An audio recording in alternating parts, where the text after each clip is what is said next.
Quiero invitarle a ir a la palabra de Dios en el libro de Nehemías. Nehemías capítulo 1. Dice, palabra de Nehemías, capítulo 1, versículo 1. Hijo de Acalías, aconteció que en el mes de Gisleu, en el año 20, estando yo en Susa, capital del reino, que vino Anani, uno de los hermanos, con algunos varones de Judá, y les pregunté por los judíos que habían escapado, que habían quedado de la cautividad, y por Jerusalén. Y me dijeron, el remanente de los que quedaron de la cautividad, ¿lo lee conmigo? Ahí en la provincia están en gran mal y afrenta, y el muro de Jerusalén derribado, y las puertas quemadas a fuego.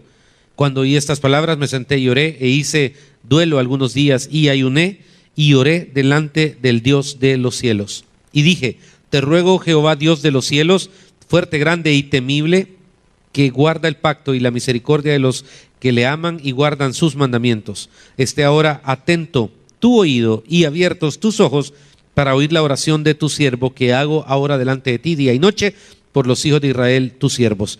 Y confieso los pecados de los hijos de Israel que hemos cometido contra ti. Sí, yo y la casa de mi padre hemos pecado. Padre, háblenos en esta hora. Enséñanos lo que tienes para nosotros. En el nombre de Jesús. Amén. 4 lecciones muy interesantes que podemos sacar en esta mañana del libro de Nehemías. La primera, tal vez lo ubico en el contexto. Nehemías, el reino donde vive Jeremías no es Jerusalén.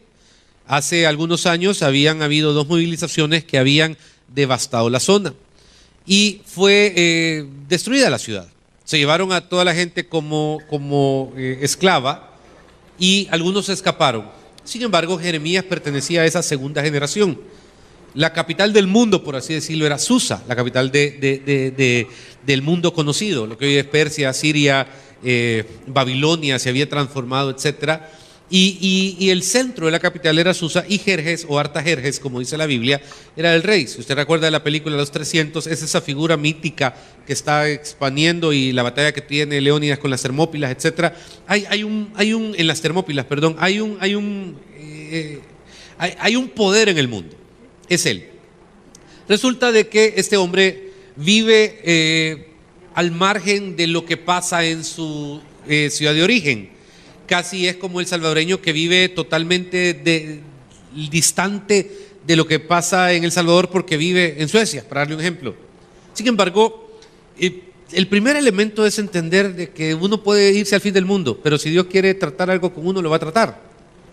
Al final, hermano, es bien interesante, porque he visto gente evadir responsabilidades espirituales, evadir roles, compromisos espirituales, y después de 1 año, 2 años, 10 años, como que siempre la semillita está ahí plasmada. Pues resulta de que este hombre estaba feliz, tenía sus recursos, tenía su provisión, trabajaba en la Casa Blanca, pues era el copero del rey.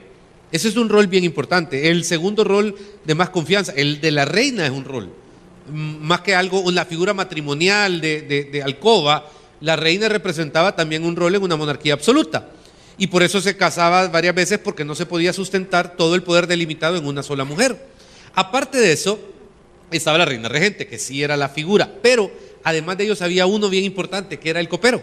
El copero tenía la función no solo de estar sirviendo la copa de vino, sino de probarlo para evitar que lo envenenaran, y también cuidaba totalmente todas las cavas y el producto que el rey y sus actividades tomaba. Entonces había un vínculo poderoso. Cualquiera me diría, ¿qué necesidad tiene alguien que tiene todo de cargarse por algo que pasa al otro lado del mundo? Espiritualmente, aquí es donde uno, si usted ha venido hoy por primera vez a la iglesia, probablemente esa es la primera enseñanza. ¿Qué necesidad tiene usted de venir a la iglesia? Digo, hora que pudiera estar en Betos, en el Puerto de la Libertad, o La Ola, no sé cómo se llama, con un coctelito. Digo, ¿qué necesidad tiene? ¿Qué necesidad tengo de poder decidir buscar de Dios? Si hay 10,000 maneras de buscar de Dios, ¿qué necesidad tenemos? Lo que espero en este punto es que usted al menos se autopregunte, bueno, es cierto lo que dice el pastor, pero ¿por qué estoy aquí? ¿Será que alguien me trajo? ¿Será que alguien me invitó? ¿Será que alguien interactuó conmigo? Y entonces tenemos que entender que es más que algo divino. Fíjese que la primera vez que yo puse un pie en una iglesia cristiana evangélica hace unos años, yo estaba en shock, porque qué cosa más interesante, que esta es la manipulación perfecta. Yo, en mi mente, tratando de encontrarle todos los pelos y defectos al gato.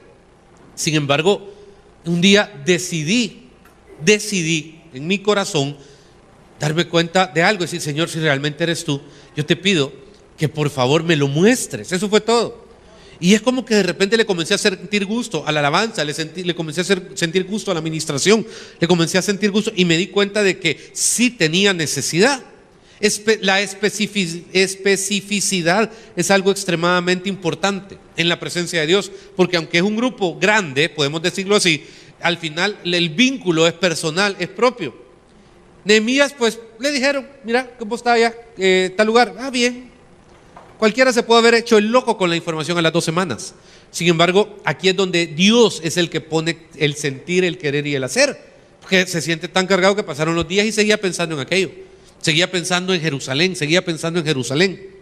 Y aquí es donde creo que es muy importante ubicar que el cristianismo, hermano, muchas veces es sacarnos de nuestra zona de confort, sacarnos de nuestra comodidad en cuanto a lo que nos gusta o nos sentimos cómodos, y pretende llevarnos a un punto donde podamos darnos cuenta nosotros mismos que a pesar de todo, a pesar de nosotros mismos, para serle honesto, Él puede hacer muchísimas cosas espiritualmente. Entonces Nehemías comienza en ese debate, viviendo su día a día en Susa, pero pensando en Jerusalén. Y un día, da la casualidad, versículo 1 del capítulo 2, dice, sucedió, mi estimada Aida, que en el mes de Nisan, en el año 20 del rey Artajerjes, que estando el vino delante de él, tomé el vino y lo serví al rey, y como yo no había estado antes triste en su presencia, me dijo el rey, ¿por qué estás triste? ¿En qué dice? ¿Está triste tu rostro? Pues no estás enfermo, no es esto, sino quebranto de corazón. Entonces temí en gran manera. ¿Se acuerda de algo que pasamos desapercibido? Nehemías había orado. Y quiero que quede claro, no era un hombre religioso. El religioso de este momento era Esdras. Nehemías era un hombre normal, quizás nunca había pasado por una iglesia. Sin embargo, sintió esa carga y él le entregó su carga al Señor y siguió haciendo su trabajo. Pero salir de la zona de comodidad o de la de confort también implica que uno nunca se siente cómodo, de plano. Sabes que tenés que hacer algo. Es como cuando uno, hermano, pasa un semáforo y ve el rostro de alguien, como que hay una voz interior que le dice, dale $1. Y te haces el loco, o porque vas peleando con el hijo, o porque vas oyendo una canción, o porque, no sé, ya cambió el semáforo, pero te vas 1, 2, 3 cuadras y de repente casi siento que Dios te dice, chica Juan Carlos, si te dije que le dieras $1. No, señor, es que cambió el semáforo, es que las calles, es que... ¿Qué me interesa? Te lo dije. Entonces casi uno siente la paz interior cuando va a dar la gran vuelta después de 3 horas y media por las 5 cuadras en el bello tráfico de San Salvador y encuentra a la persona ahí sentada y parada en el mismo lugar y uno le da el $1, téngale. Entonces, en el fondo, cualquiera diría, está loco. No, la voz de Dios, si usted espera que se abran techos y que aparezca 10 ángeles con 40,000 alas, rubios, ojos así, cuerpo perfecto, así hermoso, tipo el pastor, etcétera, hermano, no. Las cosas pasan de una manera muy particular en esa relación entre usted y Dios. Y es donde el Espíritu Santo hace que Nehemías siente esa carga. Cuando está con el rey, nadie, hermano, nadie puede sentirse triste delante del rey. Usted sabe lo que era, más trabajar para él, que hacía de vivir con un tirro aquí todo el día, pues. Buenos días, rey. Buenas tardes, rey. Buenas noches, rey. ¿Quiere algo, rey? Sí. ¿Qué vino le gusta, rey? De modo. Sin embargo, hermano, no lo pudo disimular. Ahora, cuando la carga es espiritual, y esto es bien importante, cuando la carga es espiritual, no te vas a quedar en paz hasta que hagas lo que Dios quiere que hagas. Así funciona. Y lo siento, te quisiera decir que vayas a terapia, que vayas donde el psiquiatra, que vayas donde el psicólogo, que vayas donde el pastor, que vayas donde el terapeuta, que donde sea, por gusto, cuando la carga la pone Dios. Y la única manera de sobrellevarla es en obediencia, porque al final a uno no le toca el desgaste. En buen español le toca a Dios, porque Él pone el querer y pone el hacer también. Entonces este hombre está sirviendo el vino un día y de la nada el rey dice que tuvo miedo. ¿Qué te pasa, Ne? ¿Por qué, Señor? Te veo triste. No estás enfermo, ¿verdad? No, fíjese, Señor, ¿qué te pasa? Y comienza este hombre, hermano, a contarle. Vea, por favor, el versículo número 3. Y dijo al rey, por siempre, que dice, viva el rey. ¿Cómo no estará triste mi rostro cuando la ciudad, casa de los sepulcros de mis padres, está desierta y sus puertas consumidas por el fuego? Me dijo el rey, ¿qué cosa pides? Entonces oré, ¿a quién? Al Dios de los cielos, y dije al rey, si le parece al rey y tu siervo ha hallado gracia delante de ti, envíame a Judá, a la ciudad de los sepulcros de mis padres, y la reedificaré. Entonces el rey me dijo, y la reina estaba sentada junto al rey, ¿cuánto durará tu viaje y cuándo volverás? Y agradó al rey enviarme después de que yo le señalé el tiempo. Además dije al rey, si le place al rey que se me den, ¿qué dice? Cartas para los gobernantes y al otro lado del río, para que me franqueen el paso hasta que llegue a Judá, y carta para Asaf, guarda del bosque del rey, para que me dé madera para enmaderar las puertas del palacio y para el muro de la ciudad y la casa en que yo estaré. Y me concedió el rey según la benéfica mano de mi Dios sobre mí. Punto de honor. ¿Qué había en Nehemías? Una carga. ¿Qué hace Dios? Mueve personas, circunstancias, para que todo aquello que implique desarrollar ese plan perfecto de Dios, hermano, se lleve a cabo. Creo que hay muchas personas que no avanzan espiritualmente. Quiero ser muy respetuoso, porque están más basadas en la estrategia o en el presupuesto que en la intención de hacerlo. Y uno, es claro que las cosas se pagan, pues. Es claro que se necesita una estrategia.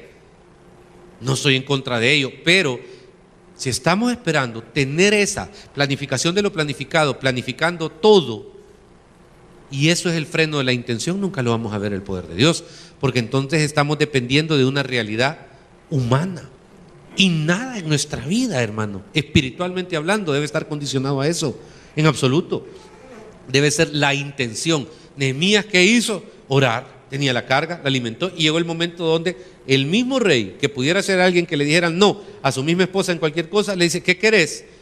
Va a dejar el rey a su hombre de confianza. Y este no era un empleado más que le iba a mandar de 15 días de licencia porque en el seguro le dijeron que estaba enfermo. Era el hombre de confianza, el que firmaba los papeles, el que tenía la chequera. Este era. No es fácil soltarlo, pero como el Espíritu Santo lo puso, entonces va. ¿Y qué recibe? Las cartas, recibe la madera, recibe la herramienta, hasta la guardia le manda, porque le dice que le manda parte del ejército con él. Más adelante se lee. ¿Cuán necesario es todo esto? Por la intención. Punto número 2. Ok, tengo la idea maravillosa, el proyecto, hermano, etcétera. Quien a usted le ha dicho que el cristianismo es un jardín de rosas siempre le va a mentir. No es así. Esto es diferente. Este es un rompecabezas. Hay que saber la pieza para poner la otra, porque al final uno va viendo la revelación de Dios en cuanto a lo que sucede. Y Nehemías da la casualidad, llega a Jerusalén. ¿Por qué era importante el muro? ¿Por qué eran importantes las puertas?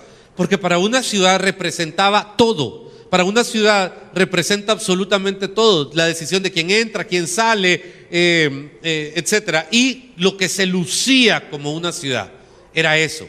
No sé si a usted le parece muy lógico, pero algo que usted ve en cualquier tiempo medieval, por ejemplo, lo que uno ve son las torres. Lo llevan a uno a Escocia y le enseñan la torre de los McDonald's, de los McLeod, de los no sé qué, y uno va y ¿qué va viendo? Los muros. ¿Por qué? Porque era lo que se exhibía. No había energía eléctrica, no había agua potable, no había casi nada. Adentro todo era dark. No crea que era como parece en La Bella y la Bestia. Sin embargo, lo que exhibía una ciudad y por lo que se evaluaba la grandeza y la gloria de una ciudad era por sus muros. Entonces de repente nos encontramos con una Jerusalén sin muros, quebrada, las puertas hechas añicos, abandonada. Esa es la tristeza de muchos seres humanos, porque tenemos la misma condición de los muros de Jerusalén. Ahora quiero darle una vuelta al mensaje. Dejemos de hablar de Jerusalén, hablemos de nosotros. Cuando un individuo tiene sus muros botados, sus puertas derribadas, hermana, tiene su dignidad por el suelo. Y por eso es necesario el Espíritu de Dios. Por eso es necesaria la iglesia y el fundamento de la fe. Porque no hay nada peor que aquel que se ve hecho pedazos, que dice: estoy bien, ¿qué tal? Estoy bien pie. Es una tristeza. Este país ha pasado 40,000 cosas y el debate es orgulloso de ser salvadoreño. El Salvador está de pie. El Salvador debe estar de rodillas, estimado, pero no hacia la delincuencia ni hacia el hombre malo, de rodillas a Cristo. ¿Por qué? Porque no reconocemos nuestra condición. Voy a devolverme un poquito en el mensaje. Vea el versículo 7 del capítulo 1. La oración de Nehemías no es una oración de justificación.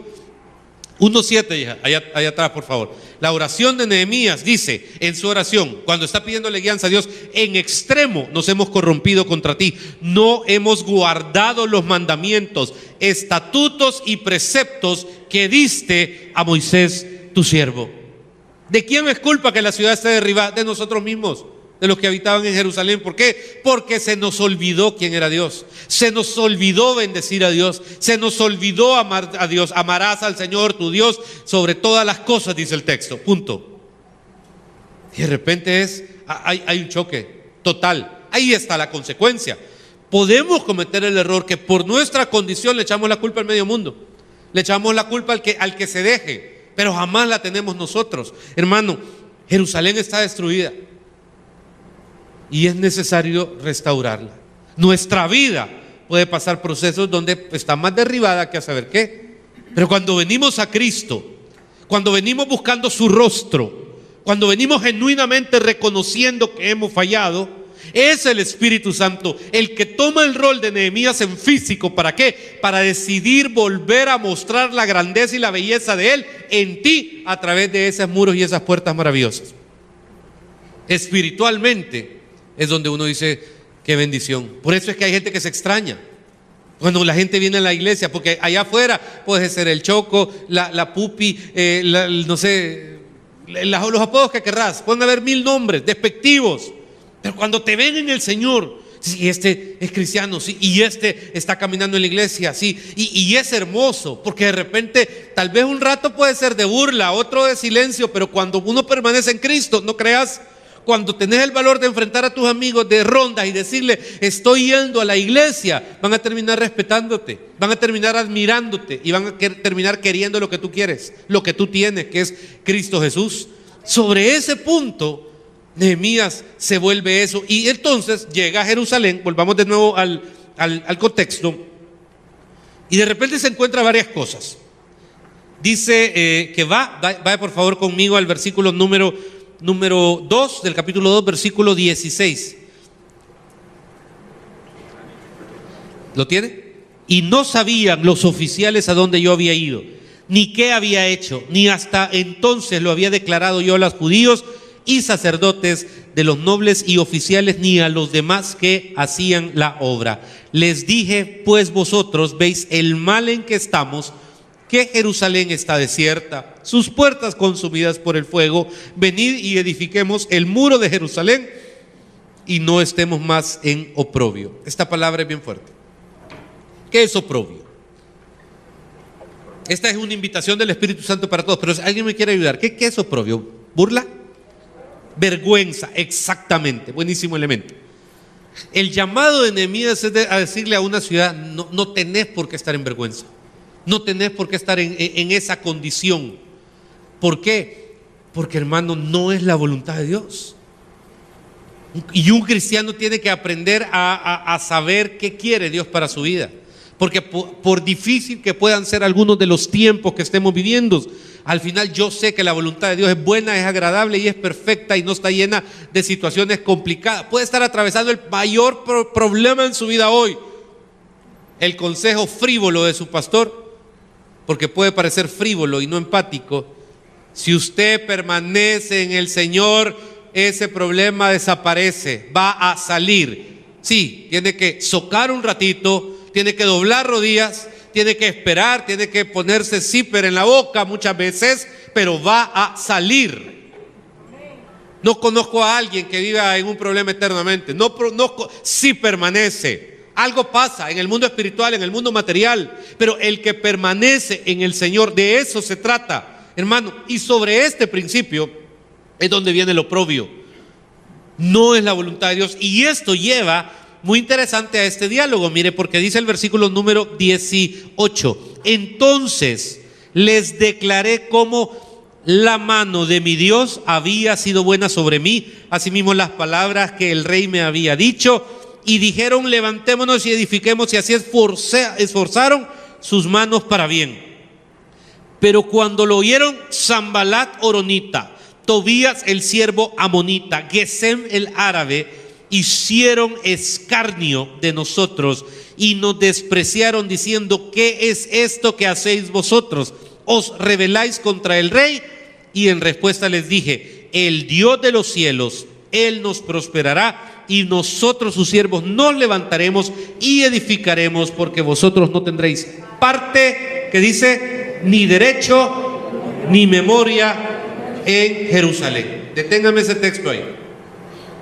Cualquiera creería que cuando uno quiere hacer las cosas buenas va a tener solo aplausos o reconocimientos. Error. Usted tiene que saber que cuando decide permanecer en el Señor tendrá oposición permanentemente. Y de alguna u otra manera uno tiene que ser, hermano, menos. Hay un término que se usaba antes, no sé si todavía se usa, goliero. ¿Usted me entiende el término? Dígame un término más actual para goliero. Pleitisto, peleonero, sí, ¿verdad? Ajá. Es horrible, pero es como que yo, no sé, le dijera a Miguel: usted es feo. Entonces usted de repente reacciona y me dice: y usted, Juan Carlos, es re feo. Tenemos la cultura de reaccionar de una manera inapropiada ante la crítica, el rechazo, el señalamiento. Daña, por supuesto que sí, pero usted tiene que saber que lo primero que pesa en su vida es lo que Dios dice sobre usted. Entonces, ¿cómo lo va a descubrir? Leyendo la palabra. Y en la guerra de argumentos es bien importante, porque este hombre iba con todas las ganas. Sin embargo, después que les cuenta unos cuantos que dicen: démosle y hagámoslo y lo que usted quiera, usted se encuentra, hermano, a 3 personas. Dice que se llaman Gesem, uno. ¿Cómo se llama el otro, Katia? ¿Estamos aquí, iglesia? ¿Estamos aquí? Perdón, ¿estamos aquí, iglesia? Ok, es que siento que estamos un poco desconectados. O el mensaje está tan malo o tan bueno, pero algo debe estar pasando ahí. Sanbalat, uno. Tobías, el otro. Y Gesem, son 3. Esos 3 personajes, hermano, en la vida usted tiene que aprender que aunque un cristiano puede cometer muchos errores, uno no se dé el lujo de cometer. Ya se lo he enseñado: no ser inocente, no en el sentido de pureza. Usted no tiene permiso. Usted tiene que tener claro quiénes son sus detractores. Póngales nombre, apellido y DUI, por favor. Usted tiene que tener claro quién no lo quiere. Y por más que usted haga por él, siempre la va a dañar. Por más que usted haga por él, siempre va a haber el pelo en la sopa. Siempre va a estar infeliz. Desde esa perspectiva. El perfil, como yo le digo al individuo, que cuando la iglesia está llena, es el que dice: es que Dios no se mueve en las multitudes, sino que se mueven 2 o 3. Pero cuando la iglesia está vacía, dice: quizá la iglesia está vacía porque están en pecado los de alabanza. No te sirve, es un invento. Nunca se llena.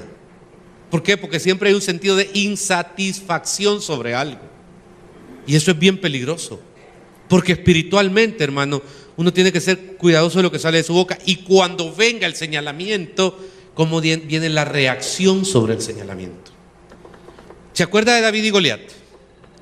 Ok, apareció el paladín Goliat de los filisteos y vio al muchachito recogiendo piedras en el río. ¿Se imagina ese gran hombre de 2 metros y no sé cuánto?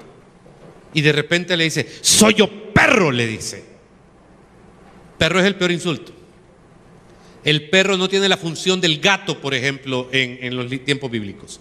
El perro no se le permitía entrar a casa.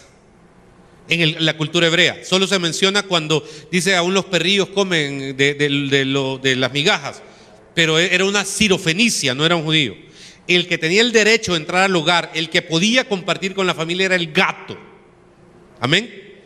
Ok, hoy ya cambió eso, aparentemente. Pero cuando le dice: soy yo perro, le está diciendo: es el peor animal. El perro vuelve a aparecer en la Biblia cuando cae Jezabel y son los perros, dice el texto, que se comen ahí o que causan el daño. Entonces se siente ofendido. ¿Para que vengas a mí con piedras?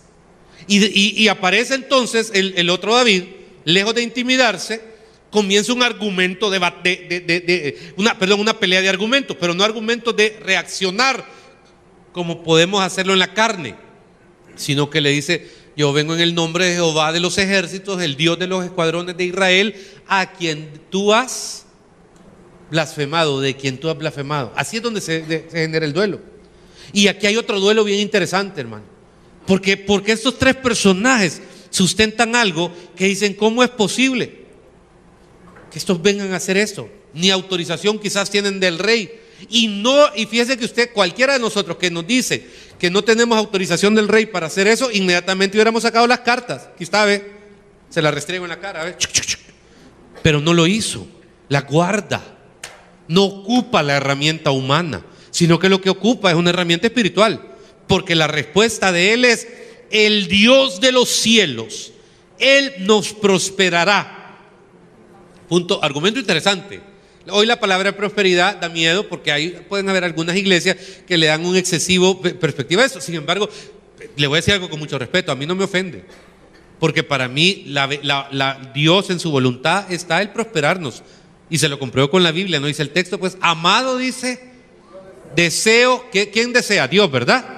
¿Qué dice? Que seas prosperado en todas las cosas, así como prospera tu alma. Claro, a quienes nosotros no nos gusta. La prosperidad es una integralidad que tiene que ver con cosas espirituales y con cosas materiales. La prosperidad es esa bendición de poder soñar para sus hijos, para sus nietos y para sus bisnietos y dejar un legado. La prosperidad es eso: sentir que usted tiene de Dios a su lado. Y esa es la respuesta que le da a los detractores. No se comienza a pelear con ellos, no les enseña las cartas del rey. Lo que les está diciendo es: hermano, Él nos prosperará. Puede parecer nuestra intención débil, pero Él es el que te va a prosperar. He visto grandes empresas con grandes estrategas traídos de Argentina, de Alemania, de todos lados, hermano, apartados de Dios. Y he visto pequeñas empresas con 2 o 3 hermanos doblando rodillas y con propietarios creyentes, cristianos, profesantes de fe. Y he visto cómo el tiempo va causando que esta pequeña empresa, sostenida por un hombre o una mujer de Dios, comience a tomar un control territorial en un rubro determinado. Lo he visto varias veces. Y cuando vienen y me preguntan del otro lado cuáles son, es que las estrategias, hay que ver cuál es la estrategia de marketing, la meta, que son necesarias. Pero lo que encuentro es que hay alguien ahí atrás de algún escritorio que dice: doblemos rodillas. Está alguien ahí atrás que está clamando, hermano, que cree en lo que aquellos no creen. Y espiritualmente esto es bien poderoso. Por eso dice, hermano, Dios nos prosperará. Porque Él sabía que no era mucho. Él sabía que los detractores eran un montón. Él sabía que las redes sociales estaban inundadas en contra de Él. Pero dice: Dios nos prosperará. Y luego le dice: y nosotros sus siervos nos levantaremos y edificaremos. Y esto es bien interesante. Está claro en su misión. Hermano, ¿cómo quisiera de que en su vida, cuando usted ya esté un día antes de morir, que espero que sea en mucho tiempo, nos podamos sentar un día y yo le diera una página en blanco y le dijera: hágame un favor, hágame aquí un resumen de los 5 eventos más importantes de su vida? Me gustaría. ¿Cuáles pusiera? ¿Cuáles pusiera? No me diga: fuimos al Mundial de España 82, por favor. ¿Cuáles serían? Y esperaría que al menos uno de esos 5 sea que usted haya hecho algo en el reino de los cielos. Y no me refiero a congregarse, porque eso es lo mínimo.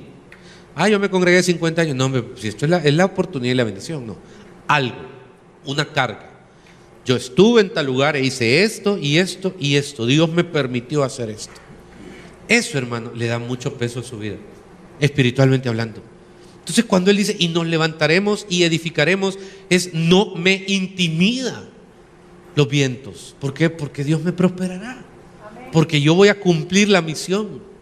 Y luego aterriza con una parte espectacular. ¿Quién era el que recién había llegado? Nehemías, ¿verdad? ¿Quiénes estaban ahí? Los demás. Pero vea qué importante, mi estimado, lo que dice después de la coma. Porque vosotros, eso dice, ¿verdad? ¿A quiénes le está diciendo? A los que ahí habitan. Vosotros no tendréis parte ni derecho, no tenéis, perdón, parte ni derecho ni memoria en Jerusalén. No me ande entregando lo que Dios le ha dado a usted, por favor. Tenga mucho cuidado. Usted tiene en algún momento que tener, ¿qué Dios le ha dado? Sí, no lo ande repartiendo, no lo ande regalando. Si Dios a usted le ha dado algo, hermano, es suyo. Herramientas, armas espirituales. Sepa, por favor, cómo ocuparlo. Porque esto es bien triste. Fíjese que su servidor ha encontrado en el camino personas, y es una pregunta que a veces me hago, pastor, ¿y se puede echar a perder el destino? La palabra destino le da miedo a algunas personas, pero se refiere a los acontecimientos no revelados posteriores. Llamémosle el destino, que sería la otra palabra, el futuro.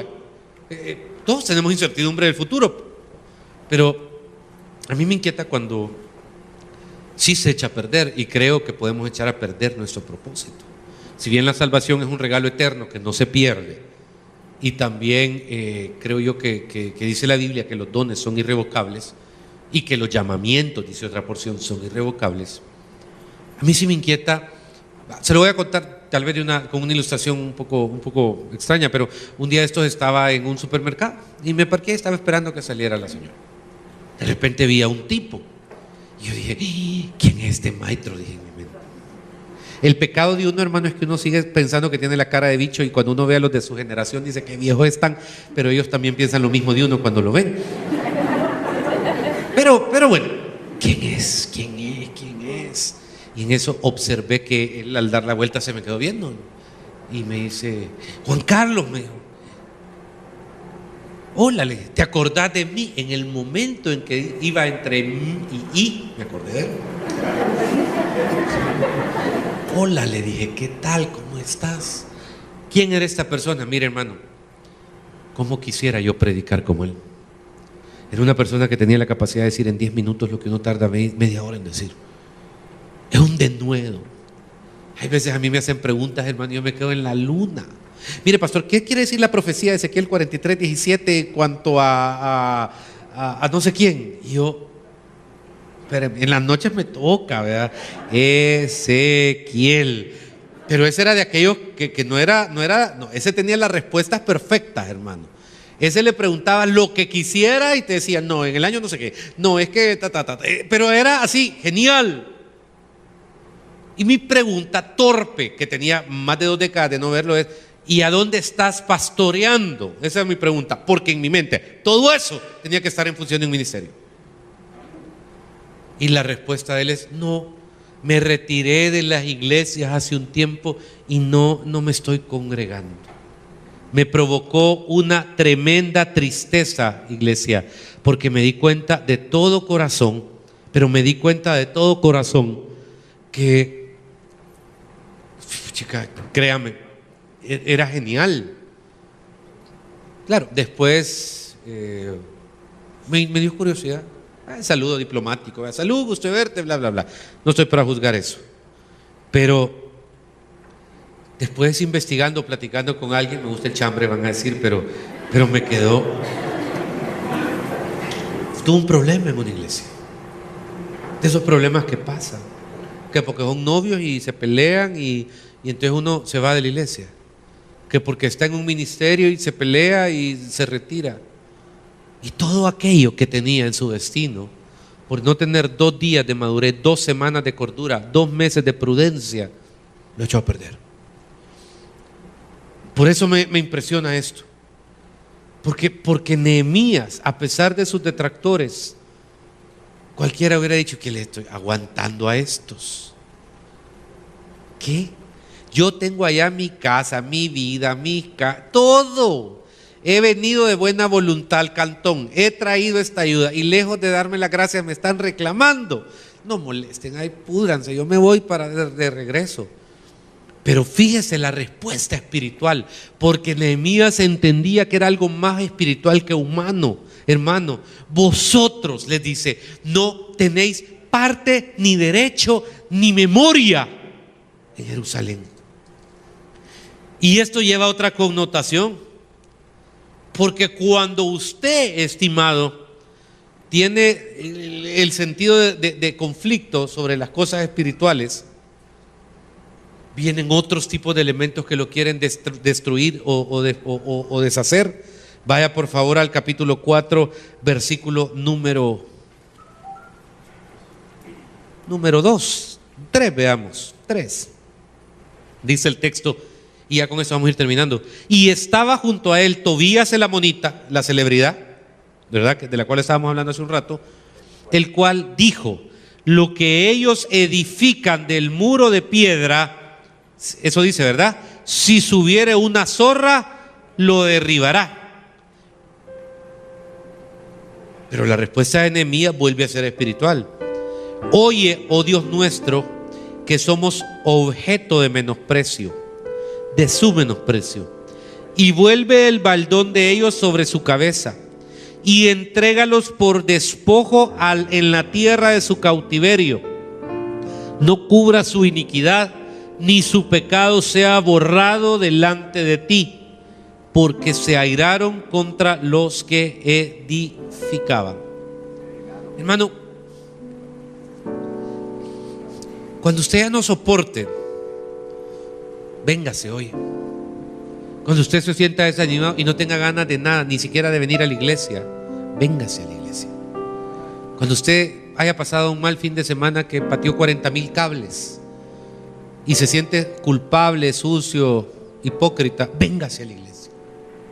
Porque si algo yo le puedo garantizar es que la presencia de Dios, hermano, es el lugar perfecto para aquel que necesita restauración y necesita perdón de pecados y necesita paz. La presión de Nehemías seguía incrementándose. Había llegado a un punto donde él decía: ya no. Y lejos de esto, hace la obra, pero ahora hay algo que es más detractor que el insulto, la burla. Mira el muro. En un mes, ni una zorra va a subir y lo va a derribar. Ahora Nehemías nos da otra lección sin ser un hombre muy religioso, fíjese. Léala de nuevo. Versículo anterior, por favor, hija. El anterior. El número 3, ¿qué dice? 4, ¿qué es este? Ponga el 4, por favor. ¿Qué dice? ¿A dónde va Nehemías? ¿A dónde va Nehemías? Al Señor, exactamente. A la presencia de Dios. Ahí viene la petición. Y por eso le digo, véngase. Porque hay 40,000 razones para venir a la casa de Dios.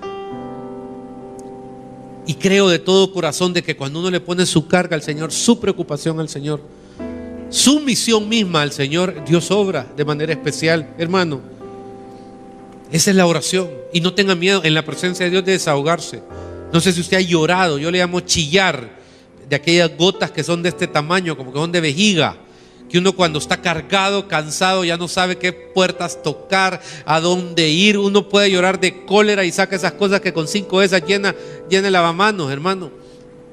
Véngase a la presencia de Dios, porque el Espíritu Santo es propicio, y porque el Espíritu Santo te dice algo: siempre voy a ser fiel. Ahora, por elementos como los de Tobías, como los de Gesem, o como el otro chero que no me acuerdo, ¿cómo se llamaba? Sanbalat, gracias. ¿Va a dejar Nehemías de hacer su propósito? No. Nadie vale la pena para que usted deje de hacer el propósito de Dios en su vida. Es una manera de decirles: tienen razón y yo no la tengo y Dios no la tiene. La próxima semana vamos a continuar esta enseñanza. Vamos a hablar sobre los desafíos que representa construir el muro, cómo santificar lo que uno hace y cómo saber cuando la misión concluyó. Eso será la próxima semana. Por hoy le pido evitar movernos. Vamos a orar un minuto y vamos a entregar delante de Dios el resto de este programa. En el nombre del Padre, del Hijo y del Espíritu Santo de Dios, Señor. Tu fidelidad es sobre cualquier cosa. Yo quiero orar por todos los Nehemías que están en este lugar. Espíritu Santo de Dios, sé que usted es el que tiene cuidado. Usted es el que hace que las cosas sucedan espiritualmente Frecuentemente me hacen esta pregunta: ¿qué debo hacer para crecer espiritualmente? Lo primero, recibir a Cristo como tu Salvador personal, pues permitiéndole a Él entrar en tu vida, puedes llenar esa parte espiritual que absolutamente nada más puede llenar, solo Él. Recibir a Cristo es hacer una oración diciéndole al Señor: Señor Jesús, te entrego mi corazón y mi vida. Te pido vivir una vida conforme a tus planes y tus propósitos. Perdona mis pecados. Reconozco la cruz como el lugar donde alcanzo perdón de pecados, salvación y vida eterna. Entra en mi corazón. Para crecer espiritualmente, debes hacer básicamente 3 cosas. Leer tu palabra. La palabra de Dios te hablará día a día. La Biblia alrededor de cualquier elemento que estés atravesando. En segundo lugar, que puedas orar, platicar con el Señor de todo lo que te pasa y también congregar, reunirte con otras personas como tú a escuchar la palabra de Dios y a aprender de Él. En Iglesia Quemuel te esperamos en el Hotel Hilton Princess de la Zona Rosa de San Salvador. Ven y acompáñanos todos los domingos y permite que podamos abrazarte y estrechar tu mano. Dios te bendiga.